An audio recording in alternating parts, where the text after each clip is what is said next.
What is up, guys? Eric here from EVM Productions, here with another video, a different video.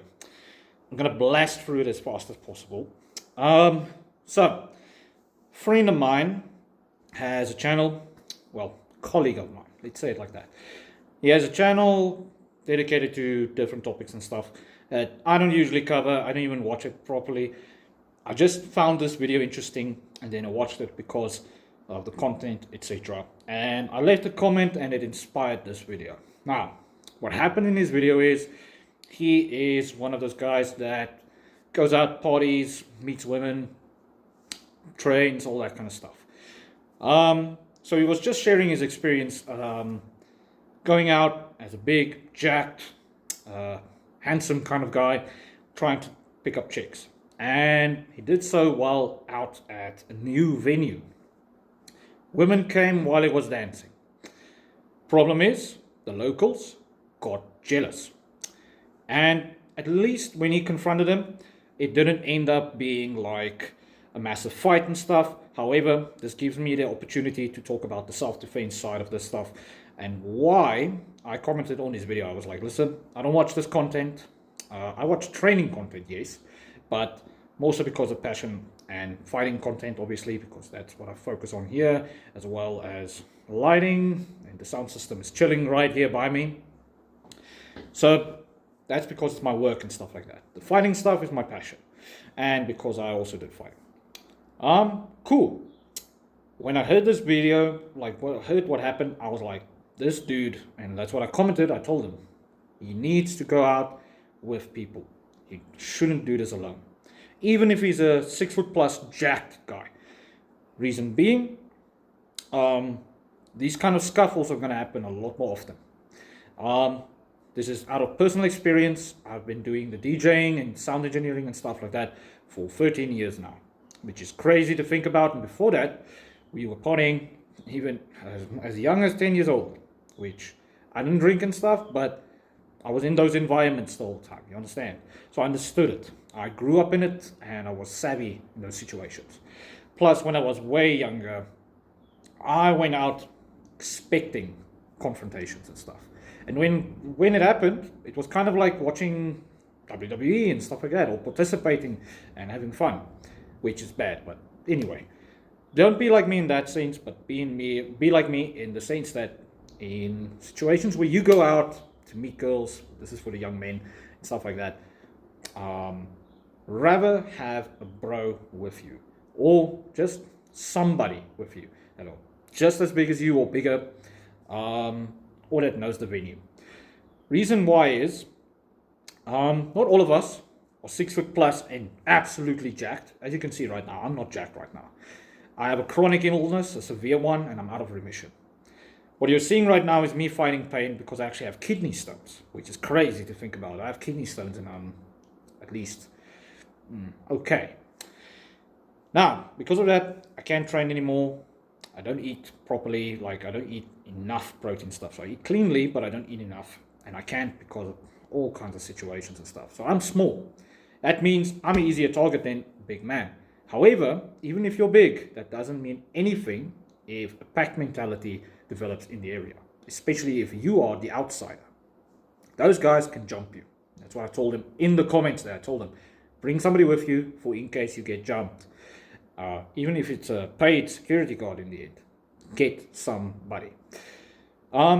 Reason why is I experienced exactly what he described in his video, even as a reasonably attractive, normal person. I'll say it like that. Only difference is I have a vast background in combat sports. And like I said, I grew up in this. It was kind of like, oh, there's going to be a fight when we're out. It's going to be awesome. And I still enjoyed stuff like that even now. That's why I watch the UFC and stuff. It's like to get that out of the system without going to jail, if you guys understand what I mean. And also over the years, you learn how to control that side of you. Cool. Problem is, let's say you go out to a bar. This is for the young men now. Ladies, it's way different for women. Harder in different ways for women. Cool. You're out, you're on your own at this new club. Let's say you have the confidence to even do that, which it takes a lot of balls, just being honest. and you start getting praised indirectly, like he was, this friend of mine, this colleague. He was dancing on his own, girls came. He was dancing with the girls, not talking, because on the dance floor it's so loud you can't really talk. It's where subliminal talk happens. And then these guys came in, shoved him, elbowed him for like 30 minutes. And he just stood his ground, which is the right thing to do. And then eventually he told the guy, like, listen, stop. He confronted the guy. Now, he's a big dude. That's probably why this guy backed off. And he was lucky that night, because that meant this dude alone, or maybe one or two of his friends, subliminally noticed this and was also upset with him getting these girls, or getting their attention at least.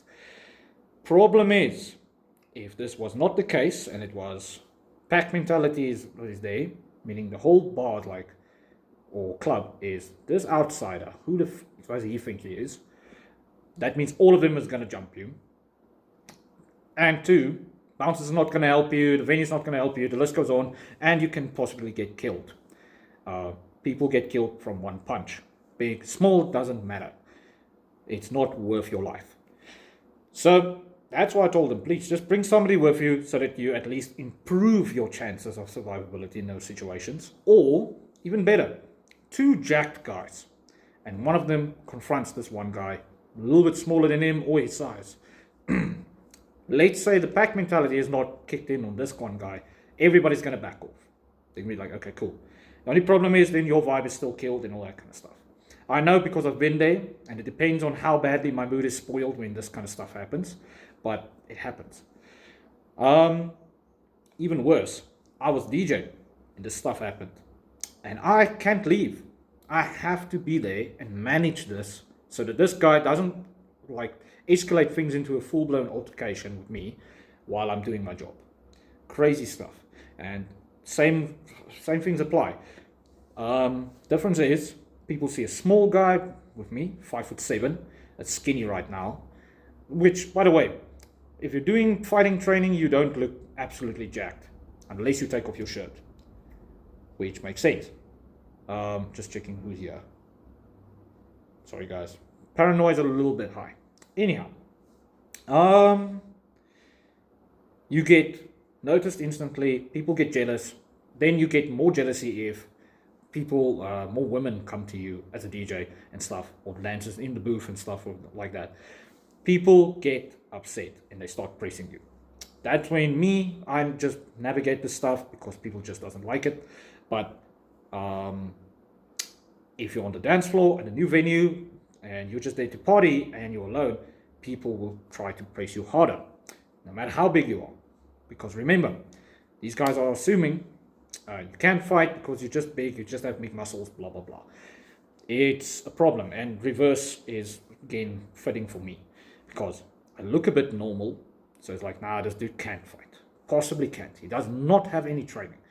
And that is a problem. People need to avoid people instead. Just be like, let's coexist. So yeah, I told him do this. I also told him, just in that situation, scan your environment while you're confronting this dude. Look him dead in the eyes and see. Create space and talk to him. Be like, you better stop with your crap. And then while you're doing this, tuck the chin and just watch. If you see people closing in on you, you need to start moving. That's when you say, listen, I don't want any trouble. And you start getting out. Closest to the exits. Because it's better to not even have an altercation than start swinging, possibly die from one punch, get jumped by the rest of the bar. Maybe you miss your punch. You hit the wrong people. Like the next group, you hit this one dude there. That dude and the guy that's already on top of you is on top of you. And now you're alone. You don't have anybody to jump in and stop and separate things or to get the bouncers. The list goes on and on and on. I have tricks around this, but the thing is, I've been pressed while I'm working. I've been pressed when I went out on my own. Because remember, if you look big, sometimes people want to test. How far can they push you? If you look small, same thing applies, it's just the opposite end, yin and yang. That's why I have that situation sometimes, because these guys are like, how is this short guy getting so much attention from people? Why is people just smiling and laughing when he's talking to them? And it's like, listen, that's me. It's my energy and stuff. Don't be mad at me. Let's be friends instead. Especially if it's a new area, a new place and stuff. But people don't like that. So they press you. So yeah, I hope this guy, he sees my video and he sees the comment I left. Best course of action is scan the environment often, which he said he does, because obviously it's a new area. Also, if somebody just starts getting in your space, eventually, like, stand your base, because mentally people are like, oh crap, I'm in this dude's bubble, I don't want to do that, let me move. Like, people eventually leave, unless, like this guy, they're persistent, they want to cause trouble. And in that case, leave. Like, literally, go to a different area on the dance floor, go to a different area in the club or bar, go talk to other people, just leave. Third option, go talk to the bouncers. Be like, listen, this guy doesn't want to leave me alone. It's been like half an hour. He's constantly pressing me. Can you just keep an eye on him? Because I'm scared he's going to do it with me or other patrons, etc. And if that doesn't work, then just leave. It's pointless to stay there. You can go get girls at a different party place where people are a little bit more open to talking and stuff like that. The locals are a bit more friendly. Crazy part is, this can happen at random nights, on random nights, random people and stuff. Like, maybe those same people would not be as jealous or that kind of stuff if you went to that place a different evening. That's the sad part about this. So yeah, I hope this helps people who like clubbing, going out and all that kind of stuff. Even teenagers, any teenagers watching this, at least take this from me. Do not get into fights at bars and clubs and stuff. It's pointless. You're just hurting yourself, you're hurting other people, possibly getting a case, or catching a case for nothing. Yeah, I hope this is helpful.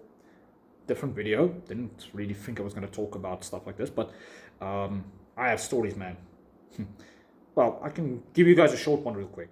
So, I was DJing at this one wedding, and bridesmaids, etc., was really enjoying my music like crazy. And this one massive dude, like absolutely massive, he absolutely disliked that I'm the DJ getting this into attention, and then one of the bridesmaids, she was trying to flirt with me, but I was like, you let it go a little bit, but you don't let it go past certain points, and just like you pump the brakes. That's how I always call it. Cool. The evening goes on. Me and the guy that I was working with at that time was just chilling, and I go out with him because he wanted to smoke. I didn't. We left a song or two to play on its own, because sometimes we do this. At certain venues, certain gigs, you can do that. Not all of them, but certain ones. At this point, it was later in the evening, so people already had a lot of alcohol in, and then on top of it, it was mellowing down. That's how I can explain it. So the music was longer and slower. So we went out. A friend of mine grabbed his crusher and stuff, so you guys can understand what he was smoking. But yeah. When we went back into the place, right at the door, this massive dude, like, I'm guessing in pounds for the Americans, 300 pounds, 400 pounds. This dude's massive. 6'3" plus. Easy. This dude, the bridesmaid that was flirting with me, is somehow his girl. Because she's a really attractive woman, but that's somehow his girl. And I don't remember exactly what he told me, but I just loosely heard him because I was focused on getting back in playing the music. And one of the guys that was standing with him is just like, please don't. And I was like, what do you mean? And apparently the guy said something to antagonize me because he's upset and he wants to trigger me and stuff. And I'm like, I told the dude, like, listen, bro, I'm here to do my job. I don't care about anything else. Talk to that person, the woman's name, that's when I mentioned her name. Talk to her, I don't know what's up. I'm just here to do my job. Cool. And then I ignored him and walked in while he was yapping, going off at the door, grabbing the door, screaming at me. I'm like, fuck, what the hell should I do here? Like, this dude's huge. We're on a farm venue. It's a venue that was half 50-50. And I really don't mind. Like, let me say it like this. big guys like that, you have to have a strategy there. The only problem is, it's a wedding. Everybody's going to jump me. You see? It's perfect for the example. All the other guys are going to be like, you don't touch my friend, and then just jump on me. It's pointless. Like, even if I dropped him at one point, because the dude's huge, let's say I get a good clean overhand right, and he starts stumbling and stuff. I really do think that guy would have taken a lot of shots. But anyway, my brain is just saying, let's say, overhand, he falls, everybody's on top of me. Boom, I won one fight, but the rest of the guys just beat the hell out of me. My gear is still there, meaning it's at risk now. These guys freak out, maybe they break my gear. They assault the guy that's with me, which, by the way, he can't fight. The guy was smoking, he can't fight. I left him outside, went inside, continued playing music. That's when the other guests just calmed big lad out and told him like, bruh, don't do this at a wedding. It's not his wedding, by the way. But they told him, don't do this. Chill. And also, I think they were like, oh, that guy's so small, bro. You're not going to get any points from beating him. Which, in a way, that saved me. Now, let's say it was the reverse and I was bigger. Obviously, he would have escalated differently. But also, the same thing would apply. Those guys would be like, no, he's just big, man. He's just big and muscly. Leave the airhead alone at DJs. You see, you can't win in this situation, and the best win there is literally where there's no altercation. The rest of the evening, he didn't come close to me, and the bridesmaid stayed away because I think one of his friends were like, listen, you're pissing off your boyfriend, husband, whatever. And yeah. Funny thing is, years later, when I was back in that area, they were broken up. Clearly because of his jealousy issues. You see. So anyway, guys, I hope you got something out of this. And yeah, I wonder. Nah, I'm not going to do recording like this in the club and stuff because it's just pointless. Hopefully some guys that are younger will watch this and be like, oh yeah, shouldn't be fighting randomly in clubs. But yeah. Cheers, guys. Bye.